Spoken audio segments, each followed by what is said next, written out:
ने मुझे पूछा, मैम आप नो सूनर की हमको एक स्पेशलिटी बताओ, क्योंकि हम हमेशा गलती करते हैं नो सूनर के सेंटेंस में।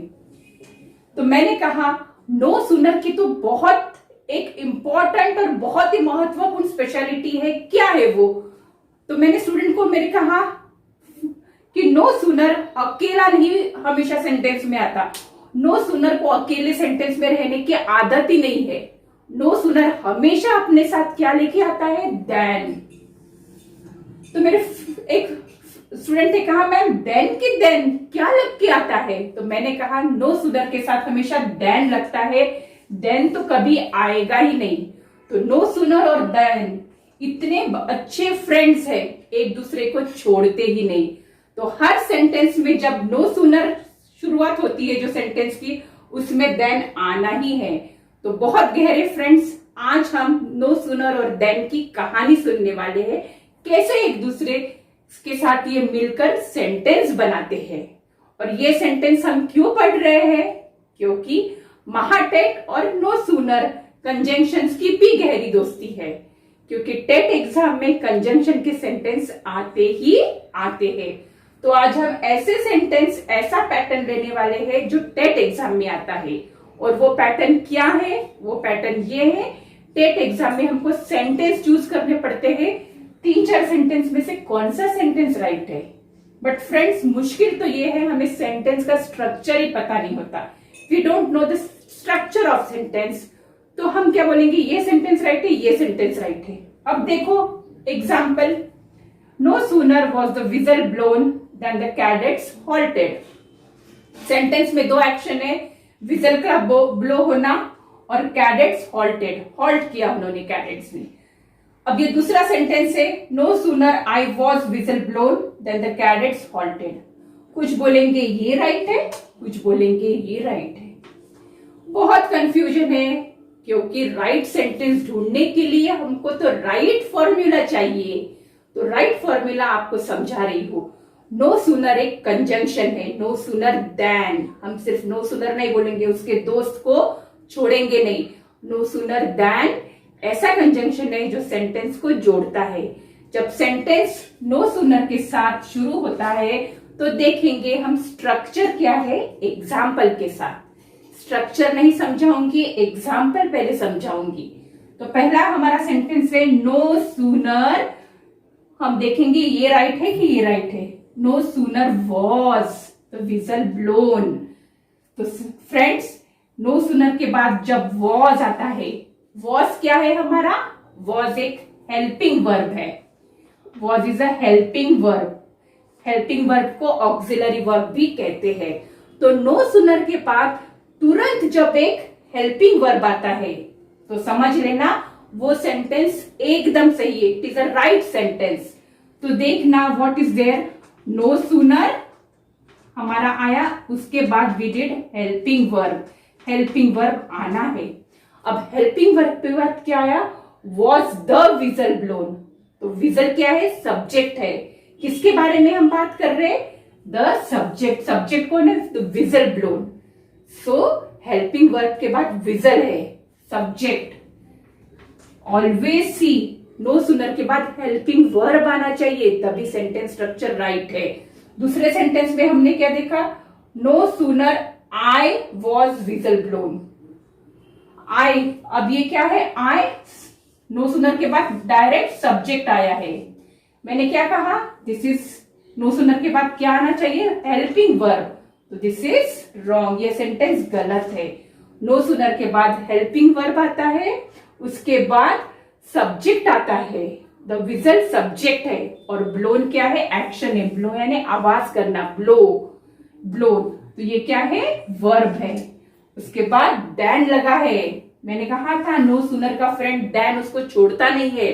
तो पहली क्रिया हो गई, first action is completed, the whistle was blown, then the cadets halted. दूसरी एक्शन इमीडिएटली उसके बाद क्या हुआ? कैडेट्स हॉल्ट कर गए, रुक गए। जो मार्च कर रहे थे कैडेट्स वो रुक गए। नो सूनर, जैसे ही विजल ब्लो हो गई, देन द कैडेट्स हॉल्ट किया। तो नो सूनर के सेंटेंस में क्या क्या स्ट्रक्चर है फ्रेंड्स? अभी सेंटेंस की तरफ देख के बोलेंगे, नो सूनर के बाद हेल्पिंग वर्ब आता है, हेल्पिंग वर्ब के बाद विजिल, ये सब्जेक्ट है, उसके बारे में हम बात कर रहे हैं। ब्लोन ये वर्ब है, देन कंजंक्शन है और दूसरी सेकेंड एक्शन। तो कितना इजी है। जिस सेंटेंस में नो सूनर हमें देखना है उसमें हेल्पिंग वर्ब, सब्जेक्ट, वर्ब और देन देखना है। बहुत इजी है। देन नहीं, हमेशा याद रखना देन जो सेंटेंस में है वो गलत ऑप्शन होगा। सो फ्रेंड्स, हमारा ये सेंटेंस गलत है और ये सेंटेंस राइट है। अभी आपको समझ गया how what is the structure of no sooner. और कुछ एग्जांपल्स देखते हैं, आपको क्लियरली समझ में आएगा। फ्रेंड्स, कुछ और सेंटेंसेस देखते हैं, लेकिन पहले एक सवाल जो आप सबके दिल में होगा, लेकिन आपको ये क्वेश्चन कैसे पूछूं, आपको डाउट लग रहा होगा मैम से कैसे पूछूं। तो फ्रेंड्स, वो क्वेश्चन मैं आपको बताती हूँ। मैम, हेल्पिंग वर्ब कौन से है? सबसे पहला क्वेश्चन, आपने कहा नो सूनर के बाद हेल्पिंग वर्ब आता है, but what are helping verbs? हमको कुछ एग्जांपल्स दो। तो फ्रेंड्स, कुछ एग्जांपल्स मैंने लिखे हैं, had, did, does, do, was, is. When you see this in sentence में जब आप had देखेंगे, did देखेंगे, does देखेंगे, do देखेंगे, तो समझ लेना कि ये helping verbs है। और जब no sooner के बाद ये words आते हैं तो इन्हें helping verbs कहते हैं।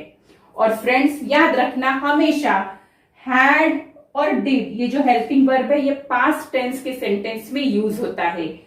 do और does और do ये प्रेजेंट टेंस के सेंटेंस में यूज होता है। और फ्रेंड्स, हमें देखना है अभी हमारे सेंटेंस में हेल्पिंग वर्ब कौन से है। No sooner had I arrived at the bus stop than the bus came. बस केम यानी क्या है? ये पास्ट टेंस का सेंटेंस है। तो मैंने कहा पास्ट टेंस में क्या आता है? हैड और डिड। तो इस सेंटेंस में क्या है? नो सूनर हैड, यानी नो सूनर के बाद हमारा क्या आया है? हेल्पिंग वर्ब, राइट है। हैड आई, उसके बाद क्या है? सब्जेक्ट है। No sooner had I arrived, यानी क्या है? वर्ब का थर्ड फॉर्म ईडी लगा है, अराइव्ड।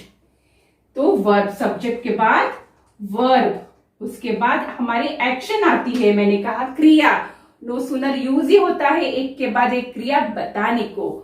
और लास्ट हमको क्या देखना है? सेंटेंस में देन है क्या? ये सेंटेंस में देन है, THAN का राइट स्पेलिंग, इसीलिए ये सेंटेंस राइट है। और फिर नेक्स्ट हमारी action, full stop. No sooner के सेंटेंस को और एक बार समझ लीजिए। नो सूनर में कॉमा नहीं लगता, there is no comma. Then के बाद कॉमा नहीं है।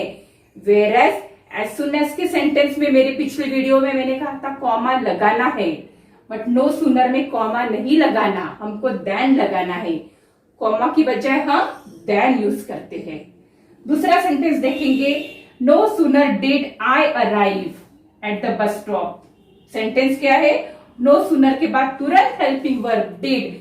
Did is also past tense, यानी ये भी पास्ट टेंस का ही सेंटेंस है। Did I arrive at the bus stop? Then the bus came. अभी दोनों सेंटेंस राइट है। Did भी हेल्पिंग वर्ब है, उसके बाद I सब्जेक्ट है, arrive ये क्या है? ये भी वर्ब है, मुख्य क्रिया, मेन क्रिया। क्योंकि सेंटेंस में क्या हो रहा है?